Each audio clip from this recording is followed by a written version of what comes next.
Donc ça, c'est une vidéo que j'ai longtemps hésité à faire pour te dire, dès les débuts de YouTube, j'y pensais. Dès que j'ai lancé ma première vidéo, je me suis dit, frère, à un moment ou l'autre, je vais devoir parler de ma religion, tu vois, parce que c'est le truc le plus important de ma vie. Et quand tu regardes mes vidéos, je laisse pas forcément transparaître ce côté-là de ma vie, tu vois, genre le côté spirituel, la religion et tout. Dans les débuts, je vais pas te mentir, c'était peut-être de la peur d'être jugé. Pas forcément l'avis des autres, tu vois, mais plus dans le sens où je me disais, frère, tu fais des vidéos sur le business, les gens n'en ont peut-être rien à faire de ta religion. Mais après, je me disais, frère, en tant que musulman, c'est un peu mon devoir de partager mes expériences. Donc pas seulement mes expériences dans le business, dans l'entrepreneuriat et tout, mais mes expériences tout comme dans la spiritualité, dans le développement de soi, dans l'islam quoi, tu vois. Donc le titre de la vidéo, tu l'as lu, il est explicite, c'est comment l'islam a changé ma vie et mon business. Donc je suis musulman, logiquement. Tu sais, moi je suis né dans une famille musulmane. Lorsque tu nais dans une famille de quelconque religion en général, donc que ce soit musulman,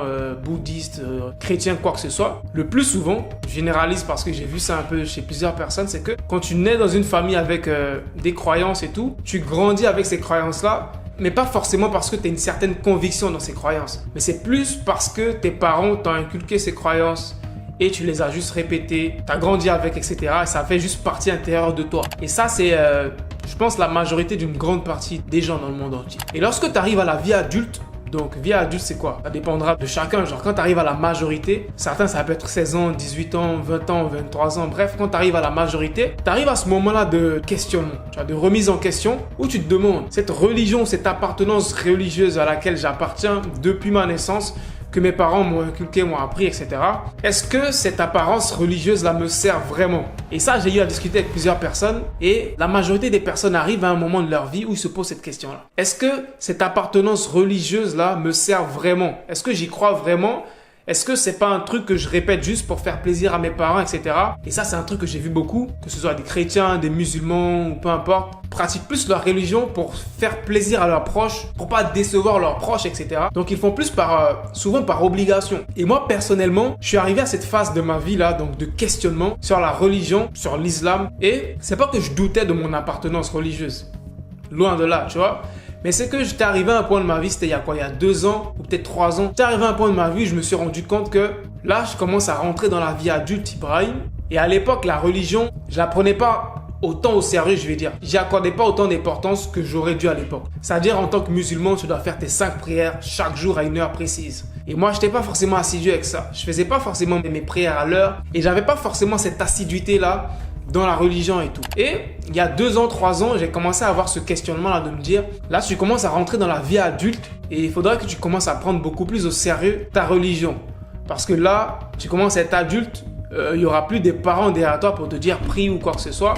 Donc en soi, tu te rends compte vraiment que tu le fais pas pour quelqu'un. C'est-à-dire que tu le fais pour toi-même, tu le fais pour ton salut personnel. Et c'est là que j'ai commencé vraiment à plus me renseigner sur ma religion, faire des recherches, regarder des vidéos sur YouTube. À l'époque, c'était principalement ma seule source de documentation, les vidéos. Mais maintenant, au fur et à mesure, je commence à rentrer dans la lecture, tu vois. Et je commence à apprécier beaucoup plus la lecture même que les vidéos. Bref, c'est un aparté. Du coup, j'ai commencé à me documenter plus sur ma religion, sur l'islam. J'ai commencé à connaître plus l'islam. Et là, je me suis rendu compte qu'il y a beaucoup, je vais dire misconceptions, je sais pas comment on le dit en français, de malentendus que j'avais à propos de ma religion, que j'avais depuis tout petit, quoi. Donc, c'est-à-dire des erreurs, des lacunes que j'avais juste développées depuis tout petit, des trucs que je croyais vrais à propos de la religion qui n'étaient pas vrais et de ma religion, de l'islam. Et je me suis rendu compte que je connaissais pas du tout ma religion. Je connaissais pas du tout ma religion. C'est là que j'ai vu qu'en tant que musulman, frère, c'était mon devoir de connaître plus cette religion-là. Je me suis plus enfoncé dedans et là, je me suis rendu compte qu'il y a plein de choses, on va dire, je faisais dans mon quotidien que je devais pas forcément faire,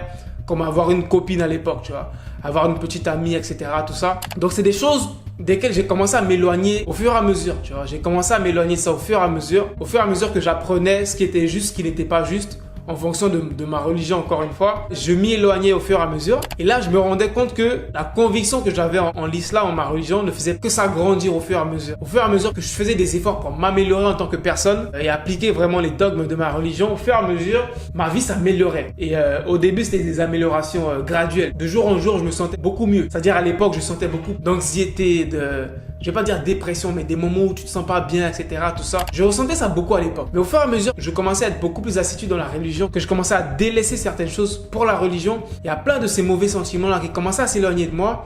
Ma vie commençait à être beaucoup plus agréable, je vais dire. Et il y a beaucoup plus d'opportunités qui commencent à s'ouvrir.